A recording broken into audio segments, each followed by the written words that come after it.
60 kilometre গতিবেগে, কোথাও 40 থেকে 50 কিলোমিটার প্রতি ঘন্টায় গতিবেগে। যেমন উত্তরবঙ্গের দার্জিলিং, জলপাইগুড়ি, উত্তর দিনাজপুর এই তিনটি জেলাতে বজ্রবিদ্যুৎ সহ বৃষ্টি, বিক্ষিপ্তভাবে দু এক জায়গাতে ভারী বর্ষণেরও সম্ভাবনা আছে এবং ঝোড়ো হাওয়া প্রতি ঘন্টায় আপনার 40 থেকে 50 কিলোমিটার গতিবেগে থাকার সম্ভাবনা রয়েছে। আর দক্ষিণবঙ্গের আপনার বীরভূম, পশ্চিম বর্ধমান, পুরুলিয়া, ঝাড়গ্রাম এবং পশ্চিম মেদিনীপুর এই জেলাগুলিতেও কমলা সতর্কবার্তা দেওয়া হয়েছে। কী কারণে না, বিক্ষিপ্তভাবে বজ্রবিদ্যুৎ সহ বৃষ্টি এবং তার সাথে ঝোড়ো হাওয়া 50 থেকে 60 কিলোমিটার প্রতি ঘন্টায়।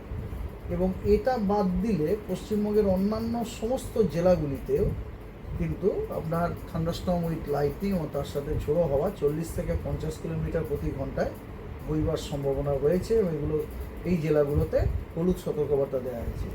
বীরভূম এবং পশ্চিম মেদিনীপুরে দু এক জায়গাতে ভারী বর্ষণেরও সম্ভাবনা রয়েছে।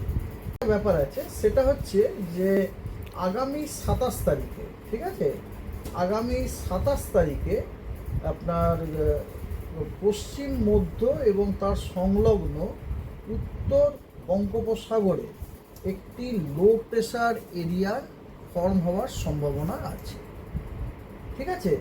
এবং তার পরবর্তী দুদিনে ওই লো প্রেশারটি একটি সুস্পষ্ট লো প্রেশার নিম্নচাপ অঞ্চল হওয়ারও সম্ভাবনা রয়েছে, ঠিক আছে।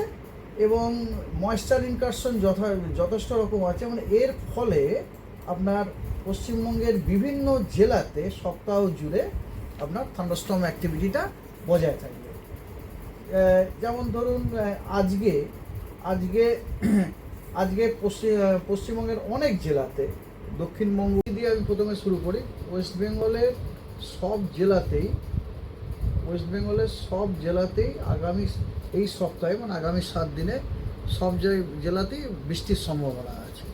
খালি ব্যাপার তফাৎটা হচ্ছে এইটা যে কোনো জেলাতে জেলার অধিকাংশ স্থানে বৃষ্টি হওয়ার সম্ভাবনা আছে, কোনো দিন কোনো জেলার অনেক জায়গাতে বৃষ্টি হওয়ার সম্ভাবনা আছে, কোনো দিন কোনো জেলার কিছু জায়গাতে বৃষ্টির সম্ভাবনা আছে। এবং একদম শেষে সেটা হচ্ছে কোনো দিন কোনো জেলার দু এক জায়গাতে। 5 তারিখে দক্ষিণবঙ্গের 4টি জেলাতে বিক্ষিপ্তভাবে ভারী বর্ষণের সম্ভাবনা আছে। সেই 4টি জেলা হলো পশ্চিম মেদিনীপুর, পূর্ব মেদিনীপুর, মানে বুঝতে পারছেন কোস্টাল ডিস্ট্রিক্টস অ্যাকচুয়ালি, এবং উত্তর এবং দক্ষিণ 24 পরগনা, এই 4টি জেলাতে 28 তারিখ পর্যন্ত। প্রতিদিনই পশ্চিমবঙ্গের সবকটা জেলাতেই বিক্ষিপ্তভাবে বজ্রবিদ্যুৎ সহ বৃষ্টি এবং তার সাথে ঝোড়ো হাওয়া, কোথাও 40 থেকে 50, কোথাও 30 থেকে 40, কোথাও 50 থেকে 60 কিলোমিটার প্রতি ঘন্টা হওয়ার সম্ভাবনা আছে। ডিটেলসটা আপনারা আপনাদের বুলেটিনে পেয়ে যেতে পারেন। আগামী দুদিন